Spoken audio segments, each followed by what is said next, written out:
So it's not going to work. This is the reason why when Dani goes on a date, like you just said, she's like, what the hell am I doing here? Like, I'd rather be at home, because they lack the other trait that we're talking about. Wait, sorry. Before you ask that, Yes. since it's still, I have a question lingering on to that. Oh, yeah. Envy and Dani, you could answer this too. Do you guys think that women should be pickier when finding a partner?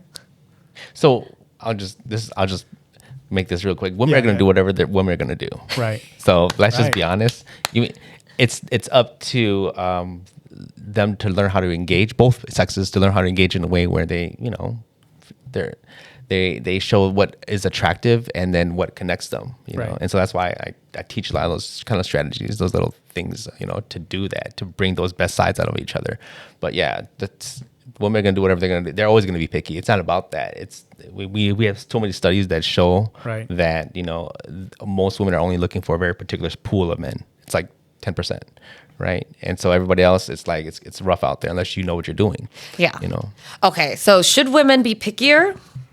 You already are, Dani. No. And the thing is, like, I'm not looking for someone who's 6'5", making $50 million a year, right? That's unrealistic. Do I have standards though? Yes, I do, right? And so is it that each year I'm like, oh, this changes or this changes? No, actually, I'm looking for a decent human being, right?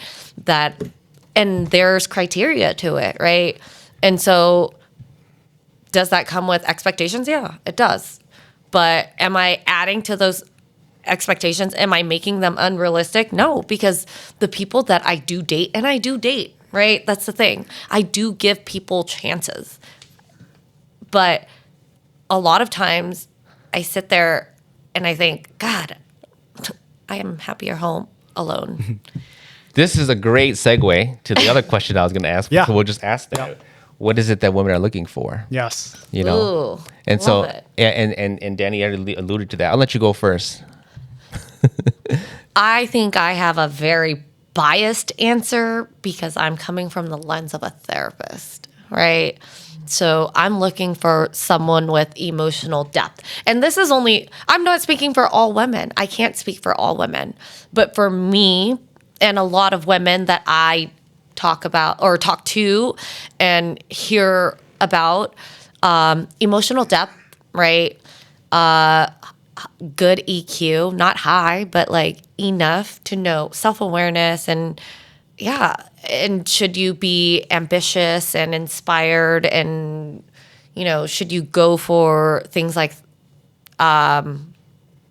goals and always growing? Yeah, I think that's who I am as a person though, right? I don't know what other women want, but on the top of the list up there that other women want is a man with self-awareness and high EQ. So Dani is a master of womenese. What that means is she'll skirt around things. And this is the reason why, and I say this with the utmost love, to all my nyas. This is why women should not give dating advice so much. And I say that at the bottom of my heart.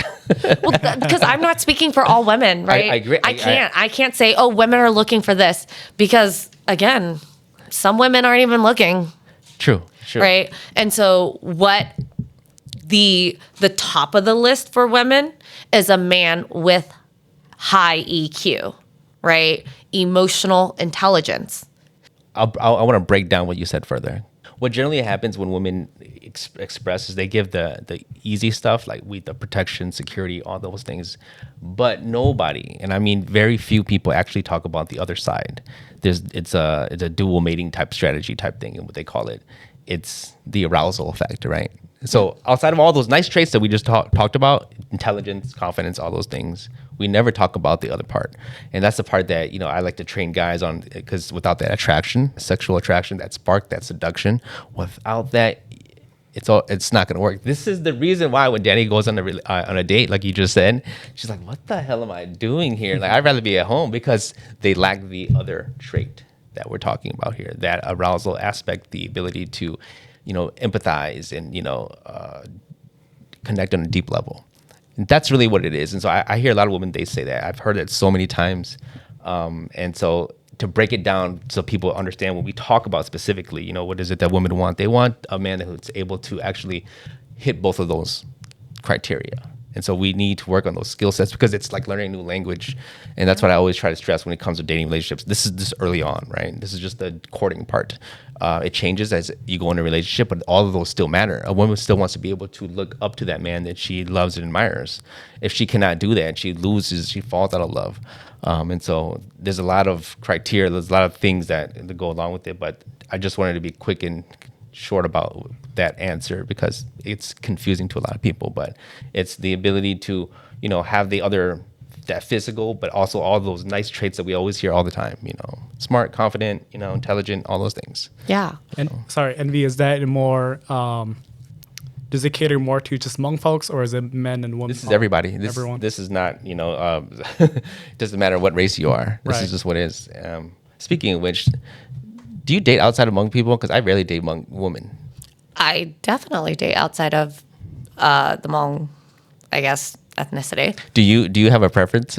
I don't. I really don't. Okay. I date everything and everyone. What Hmong women have told me in the past, they tend to not want to date Hmong guys because of a lot of our gossip type in our culture, a lot of talking, a lot of the it's a small town kind of deal. Is that something you're ever concerned about? I'm not from Minnesota, so I don't really care. And in California, just the culture in general, though. You know what I'm saying? Yeah, and again, I'm not so into the Hmong community where it'll be like, oh, she's dating this person or she knows this person. It's just I'm in it enough where it's like I keep it, and that's me with everything. So again, I'm very biased, but I hear of my friends who are Hmong dating within the Hmong community, and gossip does spread. And they, that's why it's very hard for them to date because they don't want to date around. They don't want to be homie hoppers, right? Because the Hmong community is small, and you get rumors spread fast. Right. Gossip spreads. Right. But am I worried about it? No. But am I dating Hmong people in Minnesota? Not really. I haven't really gone on dates. Oh. I do want to address that. So, I mean, I live in Minnesota, born here too. So I know a lot of Hmong women who were like college graduates, people who has made a lot of money, and they seem to have a big stigmatism towards Hmong men. Yeah. Like the moment there's a Hmong man, they're like, nope, you're Hmong. You're out, right away. You're out of my option. I will say, do not write off my Hmong brothers, okay? Because there are so many great Hmong men out there. I love them, right? Am I getting asked out by Hmong men? Not really. So that's pretty much... First of all... That's what's going on here, okay? I'm not getting asked out by Hmong men. It's not that I... Her DMs are about to... No, I'm just kidding. Please don't. Please. Nope. But that's... Comments, get your views. Oh, my God. But I am a master of friend zoning too. So be prepared to be my friend for the rest of your life. And I would love to meet your future girlfriend or wife as a therapist. I'm doing this for business. No, I'm just kidding.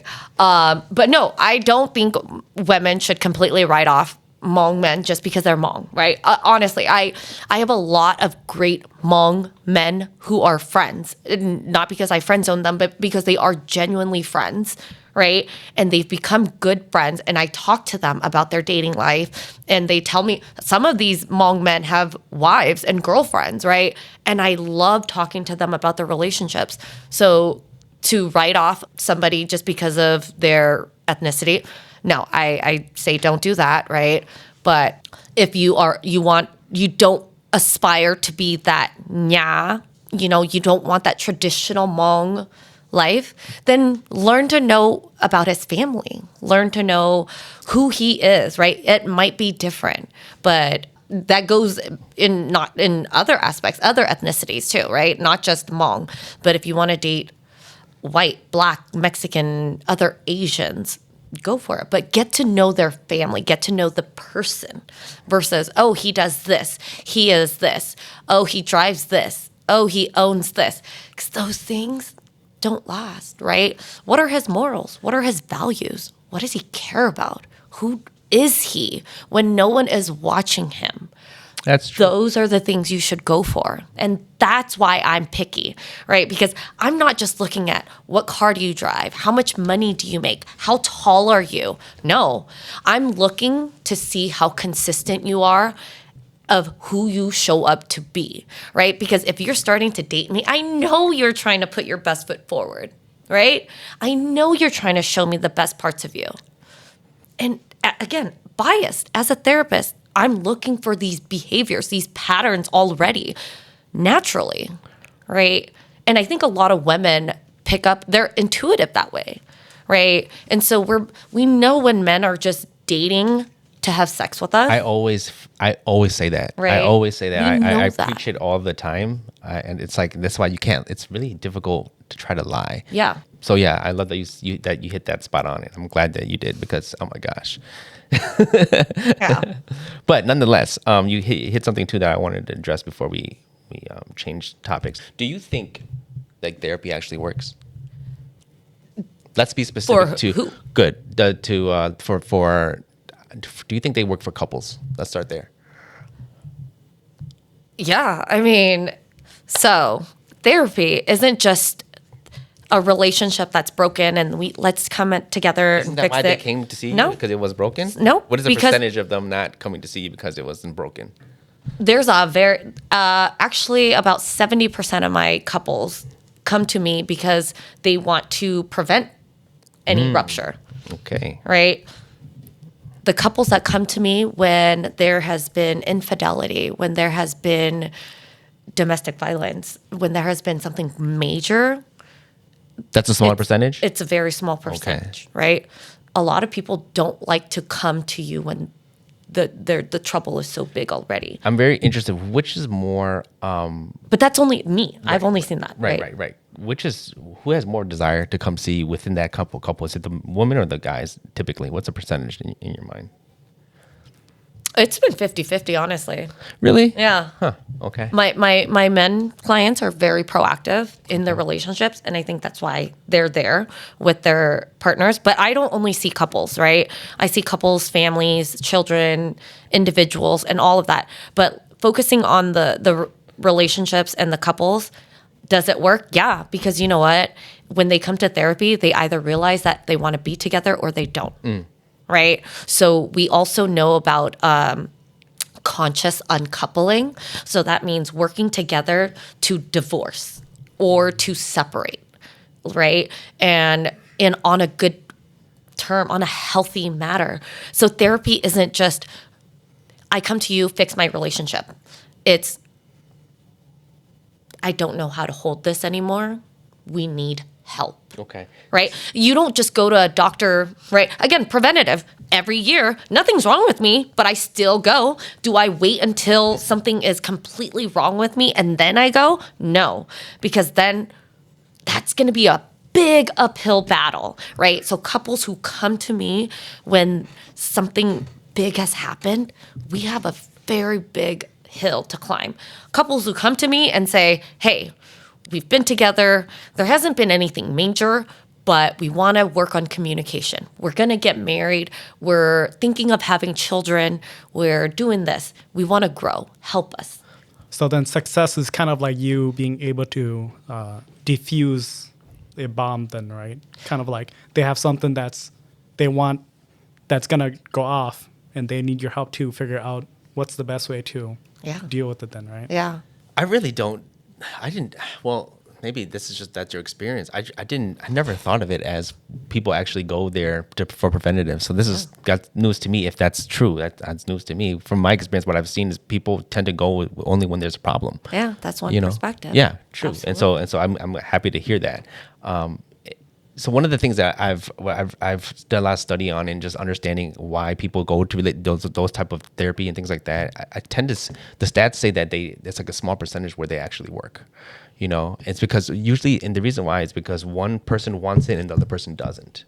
And so what happens is when that's happening and you have two people coming to you, one who wants it, one who doesn't want it. Sure. What we're trying to do is we're trying to negotiate desire. And I don't think that works. So that's why I'm a big proponent of like, I don't see how that, just look based on the stats and based on that, logic alone, right? How do you try to pull two people together, Danny, when the one's on the way out and one's like, I'm still on it. You know what I mean? And that's the 30% of the couples I see that come when something big has happened already. If one person is already 1 foot out the door, coming to therapy isn't we're not forcing them to stay in the relationship. We're helping them as therapists. I don't sit there and tell the clients, this is how you should feel. I ask questions so they can reflect, because the thing is, you come to me for 1 hour a week, weekly. The rest of that, your life, right? Outside of that, I cannot influence you in 1 hour to be with a person or not. You've already decided, right? And coming into therapy is going to help you decide it. That's why I'm telling you, it won't work. No, but therapy isn't to just keep the relationship together. It's to amicably help the relationship or the partners split so that there isn't such a big rupture, right? Because if you think of unhealthy relationships that end, they're very, very bad, right? But if they come to therapy and they have perspective, and right, because divorce is not just you make a decision and that's it, right? It's you fight and you say, sometimes you agree and sometimes you want the divorce, sometimes you don't. It's very complex, right? And to teeter between those experiences as a therapist, if you say you want a divorce, cool. It's not my relationship. Yeah, let's talk about the divorce. The next week you say, I don't want a divorce. Then we are going to talk about how you can keep the relationship together. But as a therapist, I'm in this journey with you, right? I'm in the vehicle with the couple. I get that. Right? Yeah. And so I'm not trying to force two people to be together. I'm not saying, oh, you don't want to be with her? You should be with her. This is why you need to be with her. Okay, if you don't want to be with her, tell me why.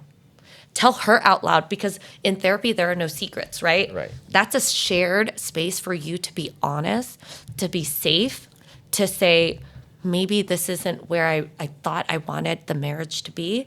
So, okay, if the marriage or the relationship is not where you want it to be, is there anything this person can do? It sounds to me, the way that you expressed that to me and shared that, it's almost like you're just showing them that the way out, the exit door, in a different way. I can't show them the exit if it was never there, right? If I can't change your mind. If you don't want to leave your partner, I can't be like, you should leave them, right? There wouldn't be an exit. Okay. But if you talk about an exit, you brought it up, not me. I'm not saying, unless it's bad, unless it's violent, unless it's not healthy, right? Definitely. I will always advocate for getting out of an unhealthy, toxic relationship where you are being abused. No one should stay for that, man or woman, right? But let's say you don't know if you like this person anymore. I didn't build that door for you. You've had that door. I'm just there at the frame saying, which way do you want to go? Right. And that's my reasoning of why I don't think it works, because that's all we're doing is just showing them a mirror, just saying, okay, this is the way it looks.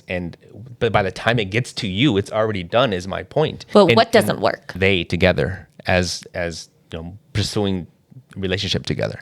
That's what doesn't work. Yeah. That's what I'm saying. So the relationship dynamic. Oh yeah. If one person is already out the door, so you're saying if one person's already halfway out the door, can they come back and stay in the relationship and make it work? Yeah. I've seen it work before too. I think it only works for the if the woman wants it like that and the guy's on the teetering side but he's not sure, it tends to work that way more versus the other way around. And it's because and the reason why is because men and women we love differently. We have a very different hardware set up in our body. We're just totally different, and so that's just the way it is. I mean, that's why. I mean, and I'm telling you this through the therapist I used to date. She literally told me that. She goes, relationships work perfectly. They can still work if the guy cheats, It never works though when the woman cheats, and the reason why that is because women cheats with their heart. For guys, it's mostly physical. It's just in and out. We're done. We can still come home and love you. That kind of concept, and that's what she said, and it's so logical the way that she said it, because think about it. It's our makeup, our biology. Do you agree with that? I think I can see the truth in that. Absolutely. I can see where women, when they step out of the relationship, it's emotional, right? Men, when they tend to step out of the relationship, it is physical, but physical or emotional, right? It still hurts. So when we're coming to therapy, it's not which hurts more. Both of it hurts. If you get stabbed, you're not going to say, where did it hurt more, your arm or your leg? Fool, it hurt both. Like, I got stabbed. You're saying pain is going to differ? Like, actually, it's very painful. I agree right? with you. Yeah. So I can't say which hurt more, emotional or physical. Like, did it hurt? So just infidelity, I'm saying immoral, wrong, right? But when women step out of the relationship, right, it's oftentimes, I agree, they've already left emotionally the relationship, right? And to get to that physical component, she's already thought about it and left the relationship emotionally. Correct. For a man, sometimes it is physical, Mostly right? it is. And for him to say, oh, I still want to be in that relationship, I don't know a lot of people who cheat and then stay together and then work it out, right? A lot of times it happened a long time ago, but the pain is still there. The trauma is still there. There is a demographic out there that actually women don't have no issues with that. You are aware of that, right? Oh, yeah. Polyamory. Absolutely. I have polyamory clients. So... Well, I meant polygynous, where meaning it's closed on the woman's side, but it's open on the guy's side. Meaning that sense. That's what I meant. That's fine. Yeah. But hey, if that's your relationship and that's your kink, do it. yeah, Envy, you're saying where guys have multiple partners and ladies only one? correct. Oh, Mormons. just him. Yeah, correct. Yeah, and they're perfectly happy with that. Yeah. Right. What do they call it? They get to be the main chick. That's a prize right there. Honestly, if that is your relationship and you are okay with that, then perfect. As long, again, consensual. If 6 of you agreed for that relationship dynamic and it works for your relationship, But who am I to argue? Because I like monogamy. true. The only thing I'll add to it, it's not just religious type groups. It's actually you have to understand the pool of guys that the women actually want is smaller now. So you're gonna have to start sharing anyways. It's just supply and demand. And this is to go to the point I wanted to bring up. Every time I have this conversation with women tend to get really angry about this, but then the smart ones tend to get it really fast. They go, oh, you're right.